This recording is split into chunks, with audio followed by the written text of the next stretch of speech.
Tout comme on prend des notes en fin de stage, la vidéo pédagogique est un pense-bête pour le Budoka. Elle sert de mémoire externe, stockant des données les plus importantes, les points clés et les principes à appliquer dans ses enchaînements et dans sa pratique au dojo, bien sûr sous la supervision d'un professeur. La vidéo peut devenir un danger pour l'apprentissage quand le savoir est privilégié au savoir-faire. La vidéo est un outil complémentaire à l'entraînement et permet d'enrichir vos jours de repos et vos moments d'attente. Il ne doit en aucun cas se substituer à de réels entraînements. Entraînez-vous pour reproduire ce que vous avez vu. Tout comme il est important d'avoir un feedback sur sa propre pratique, le corps et le cerveau ont besoin d'un modèle pour exécuter un enchaînement complexe. Plus le modèle de base sera précis, plus la copie le sera. Donc l'observation d'un mouvement de grande qualité d'un sensei nous prédisposera à le reproduire le plus fidèlement possible. C'est un apprentissage par imitation. On appelle aussi cela Mitori Geiko, l'apprentissage par le regard. Tout le monde imite. Les enfants imitent leurs parents, les camarades de jeu dans la cour de récréation et le sensei au dojo.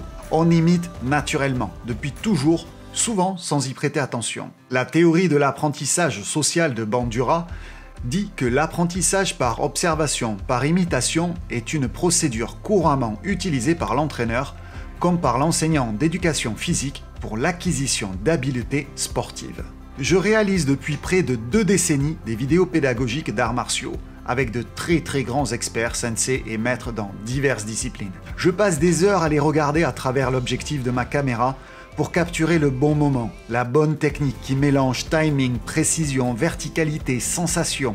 Je passe ensuite des journées entières derrière mon écran pour réaliser un montage de cette vidéo, qui deviendra un DVD ou une vidéo à télécharger. J'étudie longuement ces images, je les regarde et les organise. Et je les re-regarde à nouveau pour en changer une partie, afin de les optimiser pédagogiquement au maximum. Après des années de travail, je me suis rendu compte qu'inconsciemment, je progressais grâce à la vidéo. Mitori Geiko. Contrairement aux livres d'arts martiaux, que j'aime beaucoup et j'en ai une tonne, la vidéo va apporter un mouvement et non une posture figée à un temps donné et choisi par l'auteur. Dans un livre, on doit s'appuyer sur des photos, des croquis, des textes. Et la vidéo vous permet de voir la séquence en entier, d'intégrer les notions de latéralisation, transfert de poids de corps, de précision, de timing, de rythme. La vidéo favorise l'apprentissage par imitation. Conseil pour progresser avec une vidéo pédagogique. Ce n'est pas un journal que l'on jette après l'avoir regardé une fois.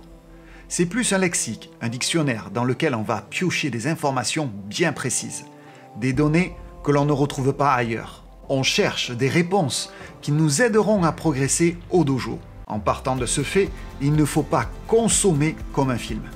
Le regarder d'un bout à l'autre dans la soirée, puis ensuite le reposer sur l'étagère pendant des mois. C'est carrément à l'opposé de ce qu'il faut faire. Il faut prendre une partie de la vidéo et la lire en boucle, pour en connaître les moindres détails, intégrant le maximum d'informations. Une fois cette étape réalisée, il est important de passer à l'action, et par là je parle d'entraînement. Oui, il est impératif de reproduire ce que l'on a vu. Il faut lier la mémoire visuelle à l'action. C'est grâce à ce va-et-vient incessant, visionnage et pratique, que vous tirerez le plus profit de votre pratique et surtout de votre évolution martiale. Et vous, comment vous entraînez-vous avec une vidéo ? Utilisez-vous l'apprentissage par imitation ? Allez, à très bientôt, belle pratique et bon visionnage. Ciao !